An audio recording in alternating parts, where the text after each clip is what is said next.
एक कोई सज्जन बाजार में गए, मार्केट में जाकर एक बढ़िया सी दुकान से एक पजामा खरीदा। बढ़िया लंबा सा पजामा था। तो पजामा पहनकर आए, जो ही खरीदा और घर आए और पजामा पहना। पजामा देखकर लाए थे पर पजामा पहना 4 अंगुल लंबा था। अब पजामा पहना 4 अंगुल लंबा, राम राम सोचा, राम अब करूँ तो करूँ क्या। रो कौन मार्केट में जाकर बदला कर लाएगा। सुबह उठे, उठने के बाद अपनी पत्नी को कहा, देवी पजामा 4 अंगुल लंबा आ गया है, एक काम करना ना, थोड़ा सा इस पजामे को 4 अंगुल छोटा कर देना। ठीक है पतिदेव जी, अगर आप कह रहे हैं तो बिल्कुल कर दूंगी। ठीक है। पत्नी को कहकर जो ही थोड़ा बाहर गए होंगे महाशय वो सेठ जी, और अपनी माँ मंदिर जा रही थी, माँ एक पजामा लेकर आया था, तुम्हें समय मिल जाए तो उस पजामे को 4 अंगुल छोटा कर देना। माँ ने कहा ठीक है बेटा, अगर मुझे समय मिल गया तो मैं 4 अंगुल छोटा कर दूंगा। फिर थोड़ा सा घर से बाहर निकली, बेटी कॉलेज जा रही थी, बेटी बेटी रुक, अरे कल बाजार से मैं एक पजामा लेकर आया था, तुम्हें टाइम मिल जाए ना तो पजामा 4 अंगुल छोटा कर देना, भाव से बोलो ना एक बार। तो बेटी ने भी कहा ठीक है पिताजी, अगर आप ऐसा करें तो 4 अंगुल छोटा कर देना।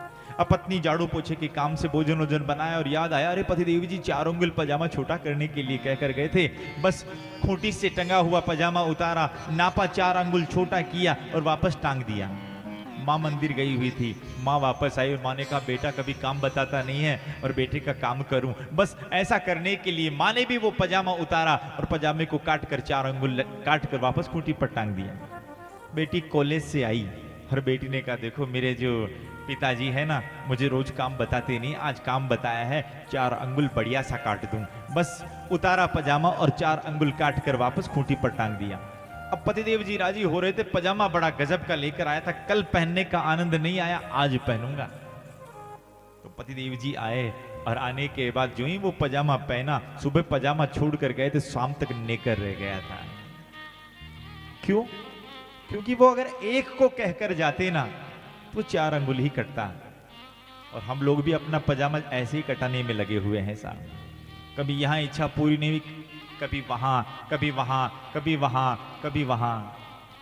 इसलिए एक के भरोसे रहोगे तो निश्चित उसे भी अपनी जानकारी रहेगी कि हाँ ये हमारे भरोसे हैं। इसलिए विश्वास एक पर पक्का होना चाहिए। दूसरा, संबंध।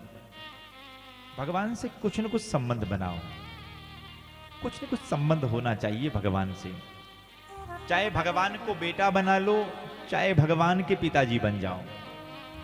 भगवान की सबसे बड़ी विशेषता यह है कि जो स्वरूप भगवान को आप बनाओगे ना, वो भगवान बनने के लिए तैयार है। ये भगवान की भगवता है। जो बनाओगे और वो ऐसा बनेंगे कि दुनिया के बेटे बेटी धोखा दे देंगे, पर वो कभी धोखा नहीं देंगे साहब। जैसा चाहो भगवान को आप बना लो, जैसा चाहो, जो चाहो बना लो।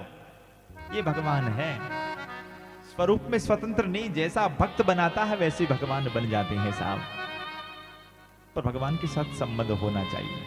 जैसे यहां इतनी माताएं बैठी है और कोई बेटा पीछे से आवाज लगाकर कहे, बेटा पीछे से आवाज लगाकर कहे कि मां, इतनी माताओं में ईमानदारी से कहना, वही मां उठकर जाएगी जिसका बेटा होगा, है कि नहीं?